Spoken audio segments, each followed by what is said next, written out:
Thank you. I want to thank you for throwing Junior in there. My special guest today is my father, Joe Dillard Sr. If I wouldn't acknowledge the senior without the junior, I probably wouldn't have a ride home today. Good morning, Space and Naval Warfare System family. I'm honored to speak before you today. You know, they say a good speech should be like a comet, dazzling and eye-opening, and over before you know it.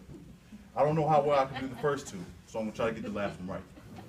The Norfolk NAACP and the Norfolk Naval Station have worked towards the same freedoms for decades, and we have accomplished a lot.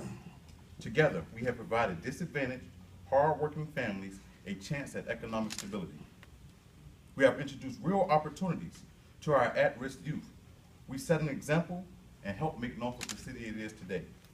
I couldn't be more proud of that city, but it's important we remember the road we took here was not paved before we made that journey. And that's why we're here today. We're here to acknowledge the men and women who paved the way for this city in the face of racial tension and national attention. I want to focus on those men and women for a moment.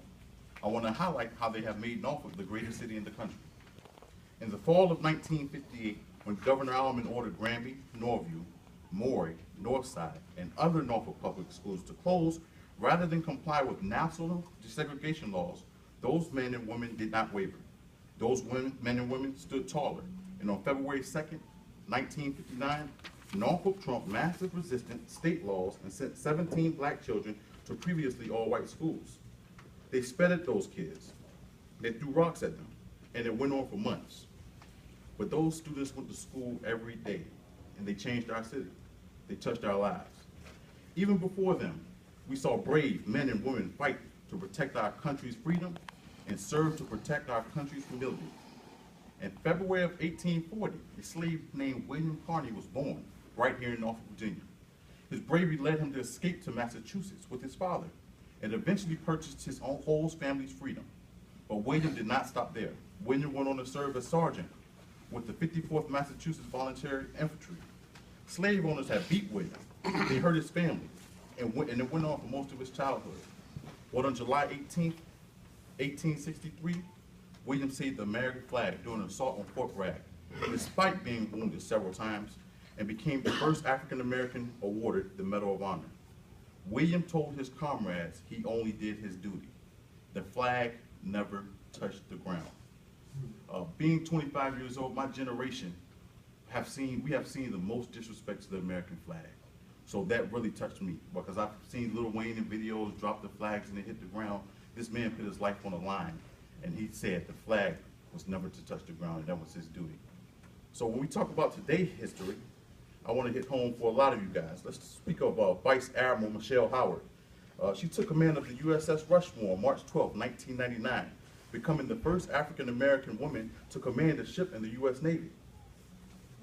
From August 2012 to July 2013, Vice Admiral Howard served as Deputy Commander for the U.S. Fleet Forces Command, which is headquartered here in Norfolk, Virginia. On December 20th, 2013, U.S. Senators confirmed Vice Admiral Michelle Howard for the service #2 post, making her the first female admiral in the Navy's 238-year history. Her promotion to Vice Chief of Naval Operations, expected for later this year, will also make her the first African-American woman to attain a 4-star rank in Pentagon history. Just to add, on February 1st, 2013, Howard was honored with the Chairman's Award at the 44th NAACP Image Awards. That's what this month is about, our history as Americans. I was with my youngest brother, Jake Dillard, this past weekend. Jake graduates from Granby High School in a few months. And if you go into his room right now, you'll see a poster of a Navy officer on his door and a junior ROTC uniform in his closet. Now, he does not have a poster of Martin Luther King or Malcolm X, but it's leaders like those men in the NAACP that made it possible for Jake to enroll in the junior ROTC and possible for him to become a Marine. Then there's Josh Dillard. Josh Dillard is my other brother, and he'll be graduating Howard University in the spring with a degree in economics. If you go into Josh's home right now, to be honest, I don't know what you'll find in Josh's home. Josh, I don't know, you guys know the college terms, he lives in a frat house. So when you open Josh's door, you'll be kicking beer bottles out the way to see if it's carpet or wood on the floor. But you probably won't find the same poster as Jake. However, it's officers like General Oliver Howard, who founded Howard University, who made it possible for some of our disadvantaged black youth to attend college, made it possible for Josh to become an attorney next fall. There are countless stories of lives that have been affected and leaders in our U.S. Armed Forces and leaders in the NAACP.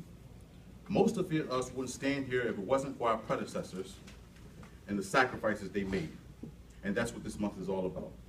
As we journey through February, I challenge you all to remember the sacrifices of our forefathers and of all our predecessors. Our country needs the values they showed us. We need you to continue modeling the courage it takes to be greater than the ills around us.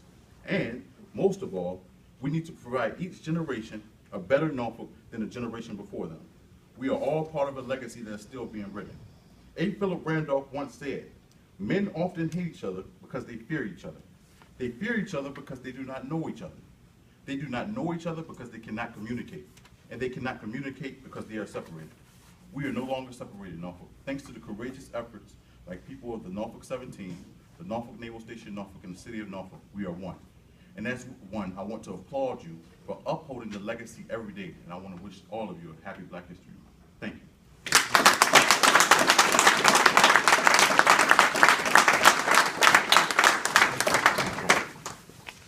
Thank you, Mrs. Lewis. At this time, we will have closing remarks from our commander, Commander Tower. All right, thank you for the opportunity to come up today. And as I listened to your speech, Mr. Dillard, it made me think of a couple things. And first is, those of you that came to the Martin Luther King Jr. Celebration, I said a few things there, and I'll say a little bit about that again. I think you have to take the opportunity to get to know people regardless of color, nationality, ethnicity, whatever. There's so much to learn about the people that you serve within the Navy, and this month celebration for Black History Month is important. And Mr. Dillard brought up a couple names, and I'd like to add a couple too. If you haven't had an opportunity to read some of the namesakes for ships, take an opportunity to read about the USS Pinckney and what Mr. Pinckney did and why he's a hero and why the ship is named after him. Also, Admiral Reason, I commissioned the USS Roosevelt DDG-80 and had the pleasure of meeting him. He is one of the finest men I ever had the pleasure of speaking to. So Admiral Reason and Mr. Pinckney are two guys worth looking into. And I also served with Admiral Howard on one of her staff. So take an opportunity to get to know these people. They bring a lot to our organization and a lot to Black History Month, and I think it should be celebrated. So thank you for the opportunity. And always remember, in the end, we're all sailors, regardless of skin color, ethnicity, background. And that's the one thing that has kept me in the Navy and kept me serving is the caliber of people that I work with. And it doesn't matter where they come from, whether it's being an Alabama fan or a Notre Dame fan. We all serve together, and it's always a pleasure to serve with you guys. And I appreciate the opportunity to come up and speak. And sir, thank you for your time and coming up here and giving your remarks. Well received. And so I'd like to thank all of the diversity group that put the effort together, LS1, Chief Milo, LS1 Campbell, thank you. But on behalf of the command, sir, we'd like to present you with a coin. Oh, thank you, thank you. Thank you. Thank you.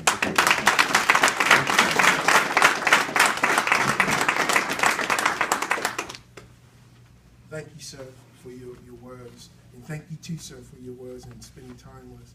And as I look out here, I see that it's not a whole lot of numbers here. But those who did come and did participate, I appreciate your support. I know that in life there is always humble beginnings. And here, this was a humble beginning for us. But for some of you, we need to embrace each other regardless of how we come from, where we at, or who we are. And like the commander mentioned, that makes us better, the difference among us, the diversity, that makes us stronger. So again, Mr. Joe Dillard, appreciate it. Man, you had a good conversation down below. CMC, thank you for showing up.